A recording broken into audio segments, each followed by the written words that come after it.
네, 좋은 강의 감사드립니다. 어, 강의를 하시는 동안 많은 질문들이 들어왔습니다. 그래서 전부 다 지금 시간이 제한이 있어서 15분 정도 저희한테 주어졌는데요. 다 질문을 소개해 드리지 못하더라도 양해를 부탁드리겠습니다. 먼저 오늘 소개드린 이 세 가지 약제들이 오프레이블 이거나 또는 사용이 익숙하지 않은 그런 부분들이 약제 사용 부분들이 있어서 강의하시는데도 어려우신 측면이 있었을 텐데 좋은 강의 준비해 주셔서 먼저 감사드립니다. 덱스메데토밀이나 그리고 슈가마덱스 같은 경우에는 18세 미만에서 아직은 허가 외 사용으로 할 수 있고요. 그리고 프로포폴 같은 경우에는 36개월 미만에서는 전신마취에서도 적응증은 없습니다. 그리고 피디아트릭 프로포폴 TCI 같은 경우 현재 이제 커머셜 제품으로 두 가지 정도가 나와 있지만 아직 경험해 보지 못하거나 익숙치 않은 부분들도 많이 있을 것 같아서 이제 그와 관련된 질문들이 많이 들어왔습니다. 그래서 특히 이제 오늘 인트라네이잘로 덱스메데토미딘 사용에 대해서 특히 많이 궁금해 하시는 것 같습니다. 그래서 먼저 그 질문을 좀 묶어서 허가에 사용할 때 처방 문제가 있을 수 있는데요. 그 슈가마덱스나 그리고 덱스메데토미딘 같은 경우 어떻게 처방을 실제로 하고 계신지 먼저 신성윤 교수님과 주은영 교수님께 질문을 드리고 싶습니다. 네, 수감마덱스 잘 들리시나요? 네, 잘 들립니다. 네, 저희는 특별한 제한 없이 그냥 처방을 내서 사용하는 걸로 알고 있고요. 제가 아는 한은 연령 제한 없이 오프라벨로 그냥 일반적으로 필요할 경우에 사용을 하고 있습니다. 그 외에 다른 특별한 제한이 있는 거는 제가 알고 있진 않고요. 네, 주은영 교수님. 들리시나요? 네, 잘 들립니다. 네. 저희도 어차피 덱스메데토미딘이 소아에서는 오프라벨이기 때문에 뭐 비급여 항목으로 처방해서 사용을 하고 있고, 가끔 약제팀에서 뭐 고위험 사용 이런 걸로 모니터링이 오기는 하는데, 아직까지는 특별히 뭐 삭감이 되거나 그런 건 없었고, 그냥 비급여로 그래서 가격이 조금 한 5만 원 정도 언저리인 걸로 알고 있는데, 그렇게 처방을 내서 사용하고 있습니다. 네. 그러면 주은영 교수님께 질문을 좀 드릴게요. 여기서 프로포폴은 반복적으로 여러 차례 진정을 받은 환아에서 점점 요구량이 증가하는 경향이 있는데 덱스메데토미드의 경우는 어떤지요? 이런 질문이 있습니다. 어, 덱스메데토미딘은 특별히 반복적으로 사용을 한다고 해서 투여 요구량이 늘어나거나 하는 경험은 없었던 것 같습니다. 네. 네, 그리고 이어서 계속 주은영 교수님께 그 질문을 하겠습니다. 인트라머스큘라 덱스 연구에서 환아들에게 투여한 덱스메데토미는 현재 우리나라에서 시판되고 있는 프레세덱스인지요? 이 질문 하나랑요. 연결해서 IM이나 인트라네이잘로 소아 환자에서 세데이션에 사용하고 싶은데 알아보니 우리나라에는 이제 희석된 덱스메데토미딘밖에 없어서 IV로만 사용하고 있습니다. 그래서 실제로 IM으로는 어떻게 사용하셨는지 궁금합니다. 이런 질문이 있습니다. 제가 먼저 첫 번째 질문은 그 연구를 처음 시작했을 때는 아직 제너릭 제품이 출시가 되기 전이었어서 그 연구에서 IM으로 투약을 했던 약제들은 다 프리스덱스 제제가 맞고요. 그 후에 이제 프리세덱스는 프리믹스 말씀하신 것처럼 프리믹스 제제가 나왔고, 그 외에 다른 기타 국내 제약회사에서 제너릭으로 나온 약들은 아직 원액으로 뭐 1ml짜리, 2ml짜리 이렇게 나오는 것들이 있거든요. 그래서 IM이나 IN으로 사용을 할 때는 그 약들을 사용을 하고 있습니다. 네. 그리고 역시 주은영 교수님께 이어서 같은 내용이라서 인트라네이잘 프레세덱스 단일 제재만으로 충분한 세데이션 레벨에 도달하는지, 그리고 검사 도중에 이제 환아가 깨거나 자극 등으로 움직이는 경우는 없었는지, 그런 경우가 생기면 어떻게 하는지, 그러니까 미리 IV 루트 같은 거를 확보하는지, 그런 질문들이 몇 개 있었는데 이제 묶어서 질문을 드립니다. 이게 중요한 거는 세데이션 약제를 선택하실 때 중요한 게 결국 검사의 종류거든요. 그래서 어느 정도의 자극이 있느냐, 어느 정도의 움직임이 허용이 되느냐, 그러니까 뭐 모더레이트 이상 세데이션이 필요한 검사냐, 그렇지 않느냐에 따라서 달라지게 되는데, 그래서 저희는 뭐 MRI나 CT 검사 같은 걸 IN으로 하지는 않고 주로 뇌파 검사라든지, 그러니까 심장 초음파 검사라든지 그런 검사들에서 주로 사용을 하는데, 그런 경우에는 보통은 이제 이전에 아기들이 히스토리 상으로 진정제 투약 시에 진정제 요구량이 높았다거나 진정이 많이 힘들었다거나 하는 경우가 아니면 거의 1회 투약으로 이제 검사에 충분한 정도의 진정이 있었고, 만약에 중간에 깬다거나 하게 되면 IN 같은 경우는 한 번 투약을 했을 경우엔 추가적으로 한 번을 더 해볼 수 있고요. 물론 그래도 안 돼서 IV 로 투약을 추가적으로 하게 되는 경우도 있는데 그렇게 흔하지는 않은 것 같습니다. 한 5% 미만 정도 될 것 같고요.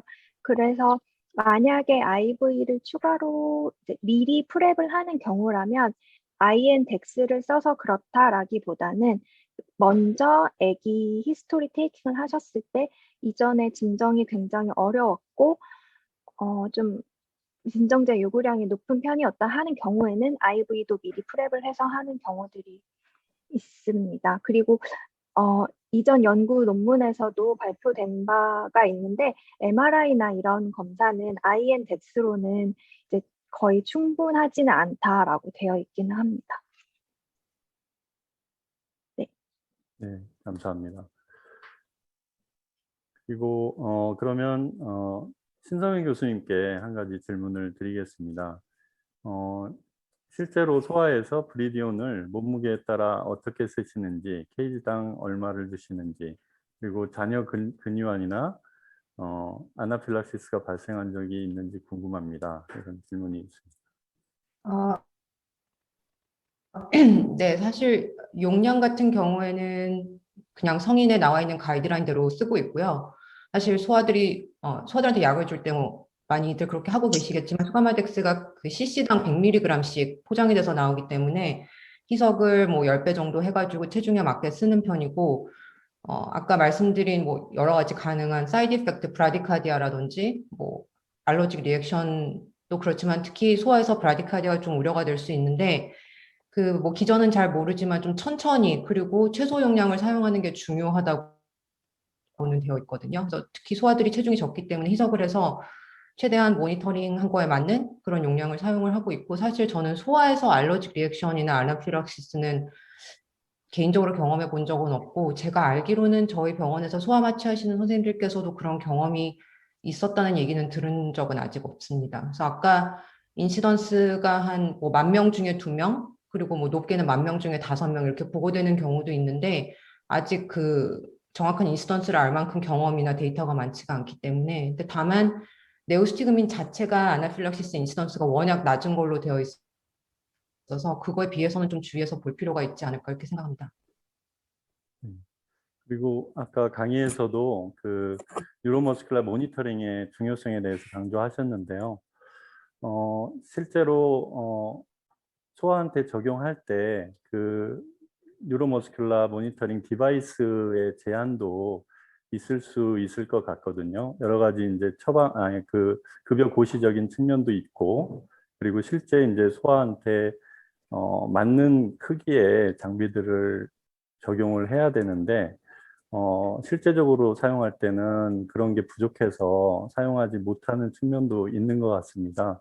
그래서 이제 교수님은 이제 어떤 장비로 어떻게 모니터링 하고 계신지 한번 여쭤보고 싶습니다. 네, 사실 이런 퀀티테이티브 모니터를 제대로 안 하고 있는 거는 뭐 전 세계적인 문제인데 저보다는 그 저희 병원 소아마취 이제 그 담당하시는 이정림 교수님 이제 방을 이제 세팅을 보면은 모든 소아에서 루틴으로 그 퀀티테이티브 모니터링을 하고 계신 걸로 알고 있고요. 저희 병원 같은 경우에는 그 마이오그래피 그 G에서 나오는 모니터를 지금 루틴으로 사용하고 계시는 걸로 알고 있고 사실 그걸 사용한다 하더라도 굉장히 작은 뭐 2, 3kg짜리 하나에서는 안 되는 경우도 있어서 EKG 모니터를 붙여서 EMG 모니터식으로 사용하시는 고 계신 걸로 알고 있습니다. 그래서 저희도 EMG 모니터가 이제 곧 들어올 예정이고 소아 그 전용 모니터가 있는 걸로 알고 있는데 사실 이것도 그 모니터가 일회용이기 때문에 그 금액적인 측면의 문제도 있는 걸로 알고 있는데 정확한 비용은 모르지만 교수님 말씀대로 그런 이제 의료 비용적인 문제도 있는 것이 사실입니다. 네, 저도 그 KMG를 사용해서 이제 소아에서 모니터 하는데 한 3세에서 6세 학童전 연령까지는 맞는 사이즈 있고 할 수 있습니다. 근데 캘리브레이션 같은 거 할 때 그 자극이 들어가면 의외로 많이 움직이고요. 그래서 이제 정확한 모니터링을 하기에는 경험이 많이 필요하고 어려운 측면도 있는 것 같습니다. 그래서 추가적으로 말씀드리고 싶고요. 그리고 기승희 교수님께 질문을 하나 드리겠습니다. 그 카타리아나 패드퓨저 같은 모형이 이펙트 사이트 TCI가 있는지 그거에 대해서 질의가 와서 여쭤봅니다. 네, 최근에는 카타리아 모형이나 페리퓨저 모형으로는 TCI 할 때 목표 효과차 농도 조절 주입으로 네, 투약을 할 수 있습니다. 이게 2009년에 엑타 아나스테지올로지 스칸디나비아의 이제 신민 논문에서 유노즈가 이제 타임 투 피크 이펙트 맵솔로지라고 해서 프로포폴을 볼루스로 준 다음에 비스가 최대 떨어지는 시간을 구해서 K 제로 값을 구해내는 방법이 있거든요. 그 방법으로 해서 카탈리아 모델에서 이제 K 제로 값을 0.41 정도로 해서 지금 현재 카비에서 나오는 아즈리아 펌프에서는 카타리아 모델에서는 K 제로 값이 0.41로 들어가 있고 그 다음에 페리퓨저 모형 같은 경우에는 0.91로 되어 있습니다. 이게 처음에 PK 모형이 만들어질 때는 이렇게 K 제로 값이 안 돼 있었는데 이게 그 이후에 다시 연구를 진행해서 타임 투 피크 이펙트 메솔로지라든지 아니면 다시 시그모이달 모델을 적용해서 PD 모델링 하는 과정을 통해서 이렇게 K 제로 값이 지금 모형에는 들어가 있고요. 제가 실제로 해본 적이 없어서 강의에는 놓쳐가지고 다음에 기회가 된다면 이런 식으로 PD 모형 모델링을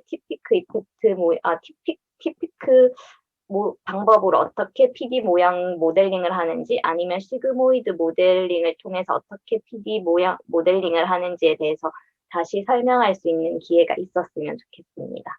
네, 네, 답변 감사드립니다. 저희 병원에서는 이제 스콜리오시스 하나에서 수술 중에 이제 모토 이버큐트 포텐셜 모니터링을 계속 하기 때문에 페디아트릭 프로포폴 TCI를 사용하고 있습니다. 지금 커머셜한 인퓨전 펌프에 카타리아와 패드퓨저 모델이 장착이 되어 있습니다. 이펙사이트 모델인데요.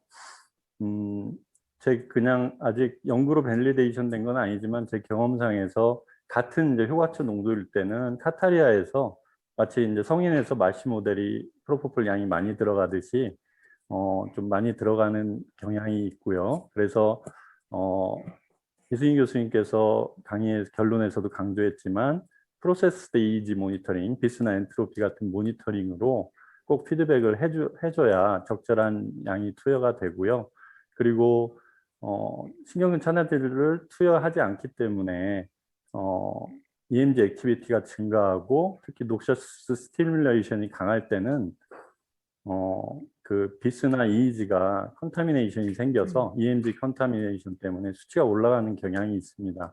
그런 경우에 이제 장시간 수술이 되면 오버도징 되고 회복이 지연될 위험성이 있거든요. 그래서 그런 부분에서도 좀 말씀드리고 싶고, 그래서 클리니컬 사인, BP나 하트레이트, 바디 무브먼트 이런 것들을 잘 감시하면서 사용하는 것이 안전할 것으로 생각이 됩니다. 그리고 기타 또 여러 질문 사실 들어왔는데 오늘 시간이 다 돼서 더 디스커션을 하기는 어려울 것 같습니다. 그 점 양해 부탁드리고 추후에 뭐 질문이 있으시면 또 교수님들께 연락을 주시면 좋을 것 같고요. 오늘 이렇게 어려운 주제로 좋은 강의 준비해 주신 세 분 연자들께 깊이 감사드리고, 많은 참석자분들이 질문으로 열띤 토론을 해주셔서 깊이 감사드립니다. 그럼 이번 세션을 마치도록 하겠습니다. 감사합니다. 감사합니다. 감사합니다.